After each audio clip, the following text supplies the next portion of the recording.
आज जरा हंसते भी हैं और अपने ही रिश्तेदारों की चंद ऐसी बात करते हैं जिन्हें सुनकर शायद आप भी कहेंगे, अरे ये तो हमारे घर में भी होता है। कुछ रिश्तेदार ऐसे होते हैं जो आपकी बचपन की हर शरारत आज भी सबके सामने सुनाते हैं, चाहे आपकी उम्र 30 साल ही क्यों न हो। कुछ ऐसे होते हैं जो हर चीज का मुआवजा किसी न किसी कजन से जरूर करेंगे। देखो पुला का बेटा, देखो पुला की बेटी, जिसे पूरी दुनिया का मुकाबला एक ही खानदान के अंदर हो रहा हो।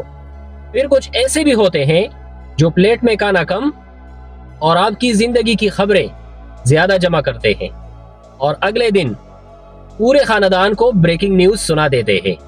सबसे मजे की बात यह है कि अगर आप अच्छी नौकरी कर ले तो कहेंगे बस किस्मत अच्छी थी, और अगर मुश्किल वक्त आ जाए तो फौरन बोलेंगे हमें तो पहले ही अंदाजा था।